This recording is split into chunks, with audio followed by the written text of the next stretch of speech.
Most people only know of Greece for its crystal clear island waters, ancient history, summer vibes and Mediterranean lifestyle. But what if I told you that there is so much more? There is a whole world of adventure that you haven't explored, a whole world of possibilities no matter the season. This is one such example, in the middle of autumn, far from the coastline and in one of the most beautiful places in all of Greece. Welcome to Zagori. Consisting of 46 villages tucked away in a beautiful mountain forest, built from stone and connected via old paths and impressive bridges. Together they are known as Zagorochoria, the villages over the mountain.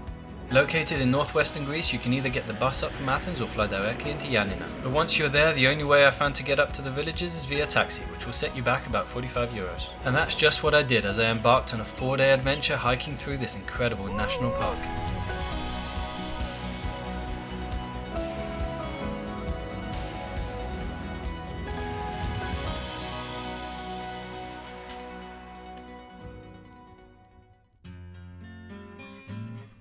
I spent the night in the town of Kipoi and I must have gone to sleep fast because I woke up fully dressed and ready to go. Right, let's go. The route I built would take me in a large circle around some of the most impressive locations in the area, covering 57 kilometers on foot over 4 days. My journey around Zagori has officially begun. And what better time of the year than autumn? Look at the colors on these trees. So beautiful. This area of Greece actually gets more rain than London. So I've come prepared, and it does look like there's going to be a decent amount of rain over the next few days, but the landscape, the low-lying clouds over the trees and mountains, I think it makes it worth it. The path I'm on leads down into the valley below, and it's not long until I come across an iconic feature of this area, the arching stone bridges. Plakidas Bridge, spanning 56 meters over the Voidomatis River. The wooden bridge was rebuilt in stone in 1814 by the local abbot, and the current name is after those who repaired it in 1865. But if this impressive structure isn't enough, then almost immediately afterwards I followed the river into an incredible natural feature. A tributary to the gorge I would soon enter, and a landscape of towering rocks all around me.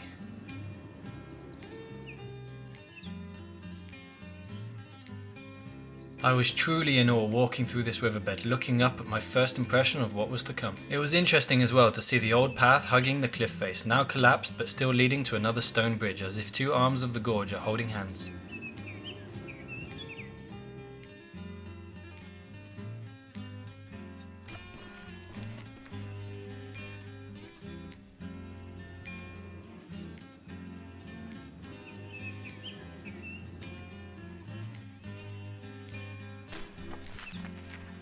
What I'm walking on now is called a calderimi. It's a stone path, and they were built hundreds of years ago, and that's how the villages of this area used to get around. Every village used to be connected by at least one of these calderimi. And they were so good at making them that towns and villages all over Greece hired them to build them too in their areas, including where I'm from, Mount Pilion.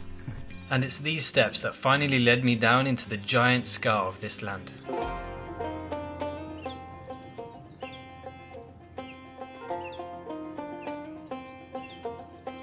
I have now entered Vikos Gorge, which has the Guinness Book of World Records for being the deepest gorge in the world in proportion to its width. Kind of a weird metric, but got the title. That's all that matters.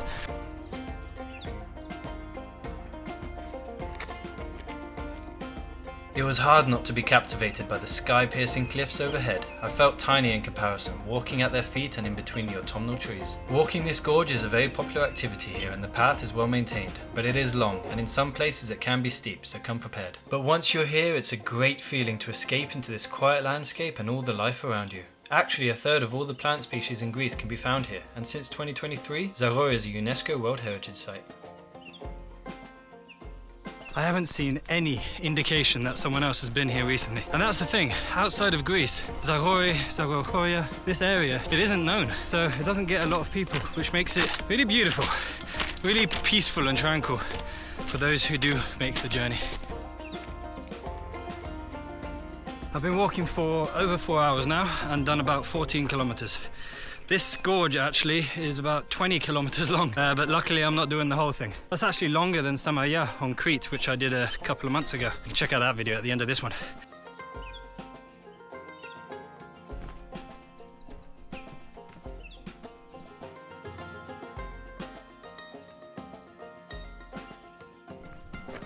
Up until now, the path had been nice and flat, but that was all about to change. In order to reach my destination for the night, I would have to climb up and out of the gorge along a beautiful calderimi path. It is steep and there are a lot of steps, but eventually you reach it. Perched on the cliff overlooking the gorge of the same name is the village of Vikos.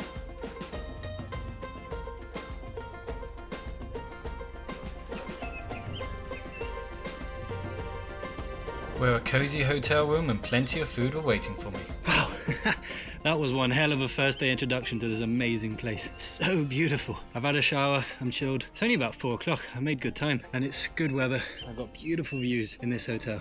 I think I'm gonna have an early dinner and then just relax because tomorrow is a big one.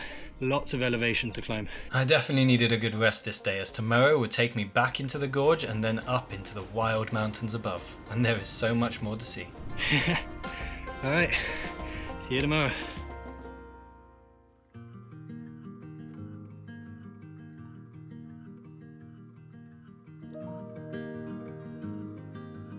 The smell of a fresh breakfast got me out of bed, eager to start my second day and to see what else this land would show me.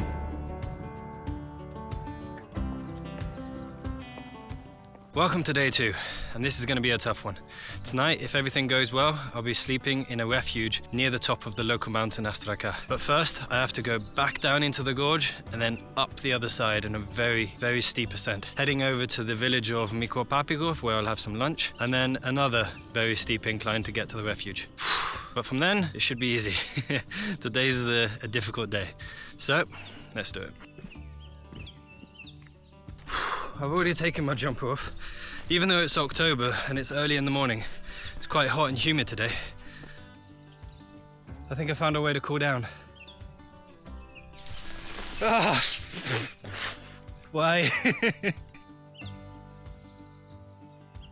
Alright, this is it.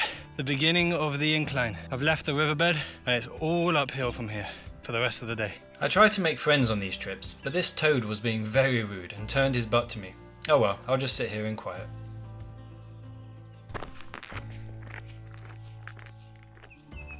I've mentioned this before in other videos, but it's worth mentioning again. When you're walking uphill, there is a method to conserve energy. If you lean forward into your step, then you're activating your calf muscles, which will burn out very quickly when you're going uphill. Instead, you want to keep your center of gravity over your heels and push the earth downwards with your heel. That way you're activating your glutes and your quads, which are a lot bigger, more efficient muscles. You'll be able to walk all day.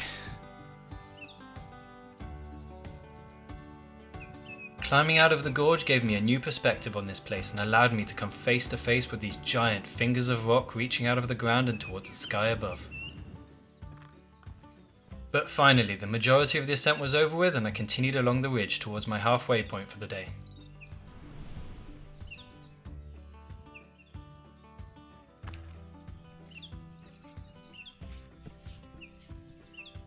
I emerged from the forest and reached the village of Mikro Papigko. Made it to Mikro Papigko. This is my lunch break for today, and soon I'll be heading up into the mountain, another 1,000 meters of elevation. So I'm not going to have too much, it's just a nice chicken soup, salad, lemonade of course, and rest my legs.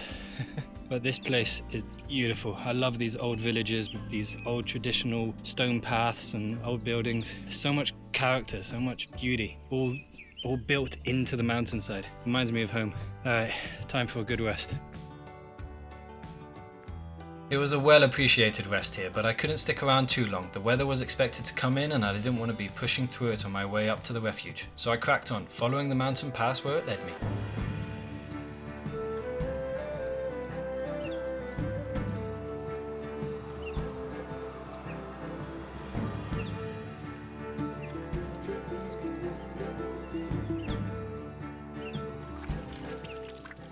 Oh. Lots and lots of incline, and it is hot. That sun is beaming down. Good place for a break though. It's only about 3 hours to the refuge, and I'm looking forward to putting my feet up. Whew. Pretty glad some clouds have rolled in because I've left the main tree line now, and I've entered a mountain plain. Not a lot of shade.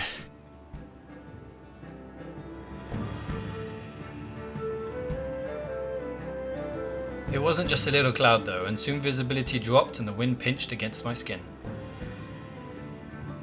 There's a lot of donkey poo around because that's the only way they supply the refuges.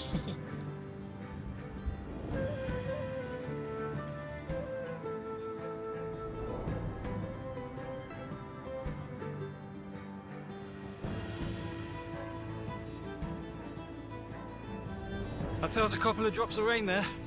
Apparently the refuge is only half an hour away, so I need to get there before it pours down. Oh, please don't rain, please don't rain, please don't rain. I was looking forward to the refuge and so pushed through until finally, emerging from the clouds, my sanctuary for the night, Astraka Refuge. Perched over the valley and in the shadow of Astraka's summit sits this home for all who challenge themselves to this mountain, and overlooking a dried up lake below where many have left their names and relationship status for all of us above to see.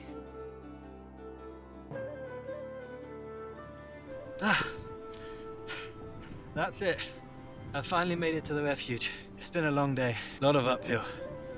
Look at this place. Look how beautiful this is. Definitely worth the climb. I'm looking forward to just chilling out, taking it easy for the rest of the day, because tomorrow is going to be a lot longer. And it's scheduled actually for storm tonight, rolling into tomorrow morning as well. And that might delay me. It might mean that I'm going to have to start later than I wanted to, which means I'm going to have to put some miles in pretty fast in order to get to the village tomorrow evening. But we'll see. Either way, it's just good to be here. All right. See you tomorrow.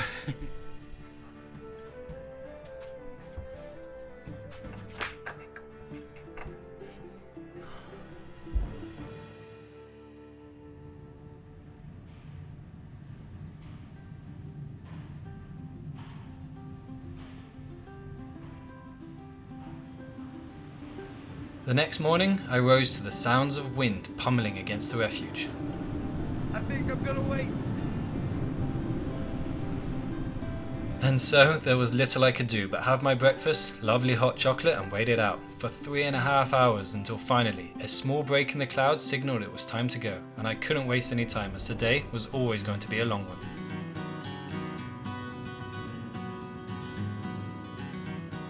Well, the sky is finally cleared. I can finally make my way up the mountain. It's going to be a rough one today.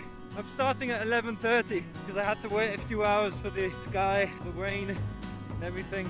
It's going to be windy all day, but this is going to be a proper mountain day. I'm looking forward already to my bed this evening. But I've got about 6-7 hours until that happens. It didn't take long to warm up, so a quick wardrobe change as the uphill began and under the watchful eyes of some curious locals.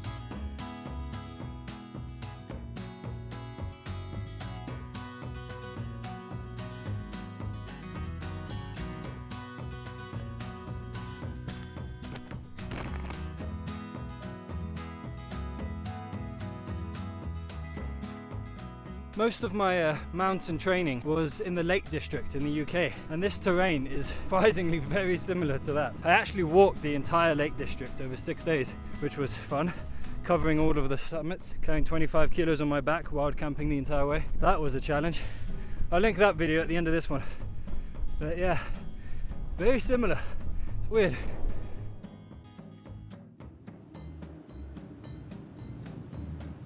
Whew. Made it to the first summit of the day. It's called kilometres, which means monk, but literally translates to nice old man. I don't know why this one's called that, but if you know, let me know in the comments. I'm just going to take a quick break before I head up to the main summit, and then after that it's all downhill for the rest of the day. I'm looking forward to that one.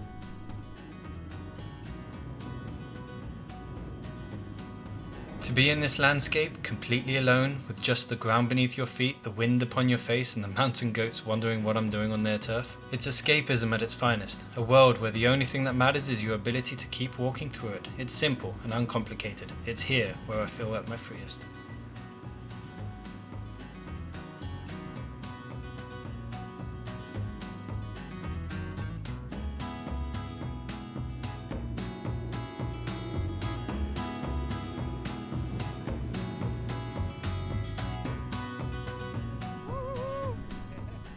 Made it!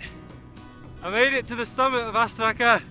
It's 2,486 meters, which is only 6,300 meters shorter than Mount Epirus. So, you know, basically master mountaineer right here.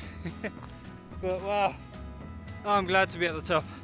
It's only downhill from now on. Clouds coming in, but yeah, feels good to be up here. I'm gonna reward myself with a Snickers. But first, I needed to get off the summit and out of the wind that was messing up my hair. Oh, you know, I haven't seen anyone all day on this mountain. And it humbles me. It makes me feel small in this huge landscape. Reminds me how vast this natural world is and how beautiful it is as well. But it's also kind of sad that not a lot of people get to see it. And if you could, please like and subscribe, tell a friend, share this video with anybody who's into hiking, no matter where they are in the world. I think Greece's mountains really do deserve a bit more attention. They are amazing. I'm glad to be here. It is so beautiful. Whew.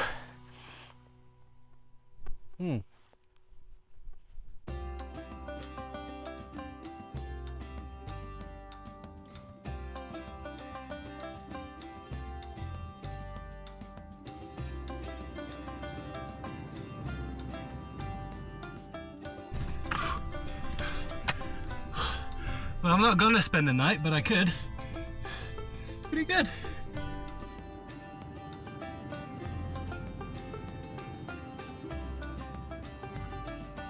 The trail would now take me off the high mountain slopes and towards the valley and gorge below it, but to get there I would first pass by one of the stunning mountain lakes of Epirus.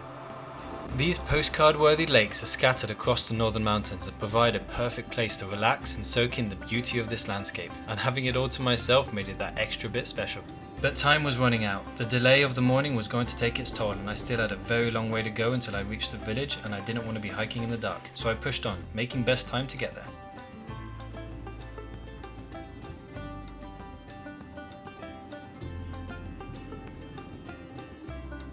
So much for no more uphill. I've got a few hundred meters to go before I get out of this valley. I'm not entirely sure if I'm gonna make it before sundown, but I know that there's a lot of good food waiting for me.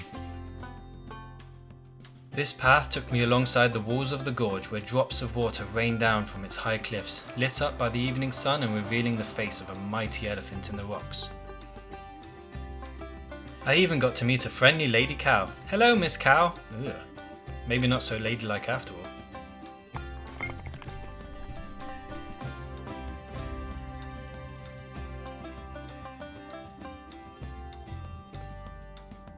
Eventually, after following this cliff face for 3 kilometers, I finally made it out and over the top. The rest of the way would now take me over the hills and down towards the village of Vradeto. I just hoped to get there before sunset.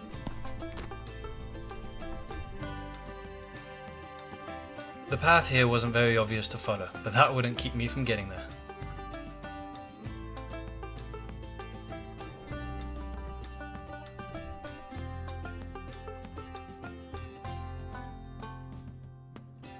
Literally running to get there. And then, just as the sun was dipping over the hills on the horizon, I made it. Vradeto, the village at the end of my big day and where I could finally rest. Made it. That was a long day. There was a lot of rushing towards the end, but the beautiful scenery. But tomorrow is a very short day, getting back down to Kipoi, which closes the loop, but it passes through one of the most famous parts of Zagori. So, I'll see you tomorrow.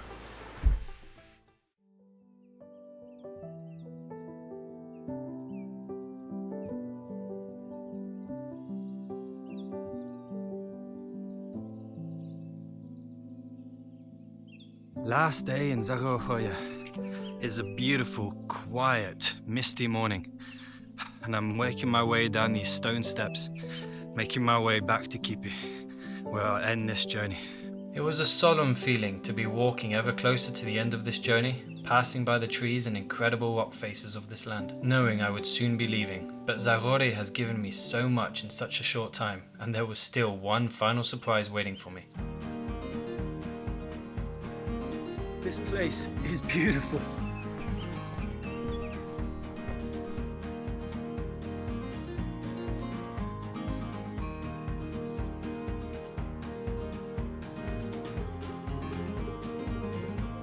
I'm glad I'm going down these and not up them. These are the famous Vradeto Steps. There's a lot of them. Built sometime in the 18th century, it was the only link to the village of Vradeto, the highest village in Zagori. In fact, the area only gained roads in the 1970s. Until then, the 1,100 steps and 1.5 kilometer winding route up this gorge was the village's only lifeline. Now, a tourist attraction, and certainly a unique masterpiece of dry stone construction.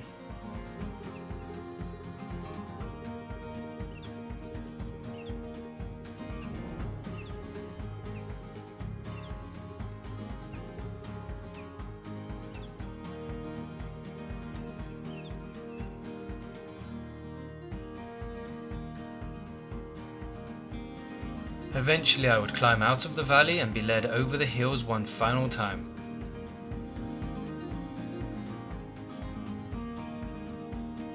Here I will take a comfortable forest walk downhill and finally pass over the last of the stone bridges on this route before entering the village where it all began. I finally made it. Full circle back to Kipos. 57 kilometers, which is just a small part of this Pindus National Park. You know, when I left here 4 days ago, I didn't know what to expect, but the towering cliffs, the beautiful colors of the forest, the higher mountain tops, the diversity of this place is just spectacular. Thank you for watching to the end of this video. I'm always happy and relieved when I finish these long hikes, but also a little bit sad. I'd like to stay a bit longer, but I've got a lot more videos and projects coming out soon, so I'll see you in the next one. Until then, I gotta rest. Wow.